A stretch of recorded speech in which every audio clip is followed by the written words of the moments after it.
அனைவருக்கும் வணக்கம். நம்ம இப்போ மிதாக்ஷரா மற்றும் தயாபரா முறையில ஒருத்தவங்களுடைய சொத்து எப்படிலாம் இறங்க உரிமை பெறுது அப்படின்னு பார்ப்போம். மிதாக்ஷரா முறையில தயாபரா முறையிலயும் கொஞ்சம் கொஞ்சம் வேறுபாடுகள் இருக்கு. அது என்னென்ன வேறுபாடுகள் அப்படிங்கிறதையும் பார்த்துருவோம். ஃபர்ஸ்ட் மிதாக்ஷரா.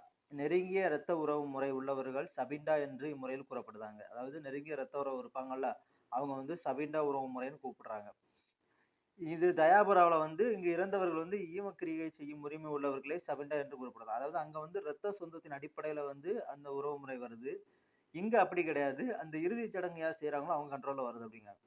இங்கு பிறப்பினால் ஒருவருக்கு சொத்து உரிமை ஏற்படுகிறது. மிதாக்ஸரா முறையில அந்த குடும்பத்துல பிறந்துட்டாலே அவங்களுக்கு அங்க சொத்து உரிமை ஏற்பட்டுருதுன்னு சொல்றாங்க. இங்க இறந்தவருக்கு அத செய்யக்கூடிய அந்த செயல்கள பொறுத்து தான் ஏற்படுது அப்படிங்கிறாங்க. இத யாருனாலும் செய்யலாம். அப்படி செய்யும்போது அவங்களுக்கு கிடைக்கும் அப்படிங்கிறாங்க. அதுக்கப்புறம் மிதாக்ஷரா முறையில பெண்களுக்கு பங்குரிமை வழங்கப்படல. மிதாக்ஷரா முறையில பெண்களுக்கு பங்குரிமை வழங்கப்படல. ஆனா தயாபராவுல பெண்களுக்கு சொத்துரிமை வழங்கப்பட்டது. அப்ப தயாபராவுல பெண்களுக்கு சொத்து உரிமை வழங்கப்பட்டதா? அதுக்கப்புறம் தந்தை உயிருடன் உள்ளபோதே மகன் சொத்தில் உரிமை கோர முடியும். இதுல எப்படின்னா, பிறப்பின் அடிப்படையில வந்துருது அப்படிங்கிறதுனால மிதாக்ஷராவுல சொத்து உரிமை கேட்க முடியும். இங்க அப்படி கிடையாது. அந்த செயலுக்கு அப்புறம் தான் ஒரு இறந்தவர் ஈம செய்த பின்பு தான் ஒரு சொத்து உரிமைங்கிறது ஏற்படுகிறது.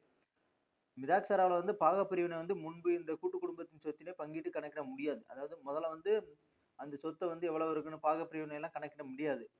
இதுல சொத்தின் பாகப்பிரிவினை பிரிக்கலாம் அப்படிங்கிற மாரி சொல்றாங்க. அதுக்கப்புறம் இம்முறையில் கூட்டு குடும்பம் சொத்துக்கள் சுய சம்பாத்தியம் சொத்துக்கள் தனியான முறையில் பிரிக்கப்பட்டது. அதாவது கூட்டு குடும்ப சொத்து எஞ்சிய உரிமைப்படியும், சுய சம்பாத்திய சொத்தானது மரபு முறை உரிமைப்படி. அதாவது சுய சம்பாத்தியம்னா, இப்போ ஒருத்தர் கூட்டு குடும்பத்திலயும் சொத்து வாங்குவாரு. சுயமா அவர் சம்பாதிச்சு சில சொத்துக்கள் வச்சிருப்பாரு. அந்த சொத்து மரபு உரிமைப்படி அவர் பையனுக்கு போயிரும் அப்படிங்காங்க. இதுவே தயாபராவுல பார்த்தோம்னா, இம்முறையில் கூட்டு குடும்ப சொத்து சுய சம்பாத்திய சொத்தும் ஒரே விதமாக கருதப்பட்டு, மரபு முறையின் வரிசைப்படி மட்டுமே பிரிக்கப்பட்டுள்ளது அப்படின்னு சொல்றாங்க. அதுக்கப்புறம் மிதாக்ஷராவுல பார்த்தா, பெண்களுக்கு சீதன உரிமை அளிக்கப்பட்டது. அப்புறம் மணமான பெண்களுக்கு சொத்தில் உரிமை இல்ல. விதவைகளுக்கு சொத்தில் வரையறுக்கப்பட்ட உரிமைகள் அளிக்கப்பட்டது அப்படின்னு சொல்றாங்க. ஆனா இதெல்லாம் தயாபராவுல கிடையாது அப்படிங்காங்க. எதெல்லாம் பெண்களுக்கு சீதனம் கொடுக்கறது கிடையாது. பெண்களுக்கு சொத்தில் உரிமையும் கிடையாது. விதவைகளுக்கு சொத்தில் எவ்வளவு கொடுக்கணும் அப்படிங்கிற வரையும் கிடையாது.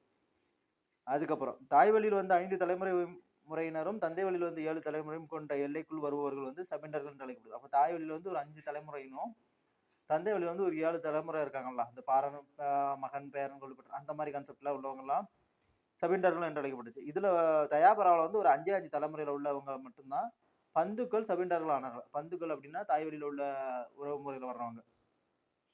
சமநோக்குடையவர்கள் அப்படிம்பாங்க. இவர்கள் 8வது தலைமுறையிலிருந்து 14வது தலைமுறைக்கு பின் வரும் சபிண்டர்கள். அதாவது சபிண்டர்கள் ஒரு கிட்டத்தட்ட ஒரு 7 தலைமுறை வந்துருந்தாங்க. அவங்களுக்கு அப்புறம் இருக்கக்கூடியவங்க சமநோக்குடார்கள் அப்படிம்பாங்க. அந்தவங்களும் சொத்து பெறலாம் அப்படிங்கிறத சொல்லுவாங்க. இங்கு சமநோக்குடையவர்கள் 8 தலைமுறையிலிருந்து 14 தலைமுறைக்குள் வருபவர்கள் மட்டுமே சபிண்டர்கள் ஆவார். அதாவது சமநோக்குடையவர்கள் 8 தலைமுறையிலிருந்து 14 தலைமுறைக்குள்ள வரவங்க மட்டுமே சொல்றாங்க. இது சபிண்டா மற்றும் மிதாக்ஷரா முறையில ஆரம்ப காலத்துல ஒருத்தருடைய நிலத்த எப்படிலாம் பங்கு பெறலாம், பங்கு பிடிக்கலாம், யார் யாரெல்லாம் எவ்வளவு பங்கு பெற முடியும் அப்படிங்கிற தகவல சொல்லுது. இது இந்திய குடும்ப சட்டம் அப்படிங்கிற இதுல தெளிவா சொல்லியிருக்காங்க. இந்துக்களுக்கு எவ்வளவு சொத்து குடுக்கணும் அப்படிங்கிற கான்செப்ட்ல சொல்லப்பட்டிருக்கு. இது போன்ற மீண்டும் ஒரு சொத்து சம்பந்தமான ஒரு வீடியோவோடு உங்களை சந்திக்கிறேன். நன்றி, வணக்கம்.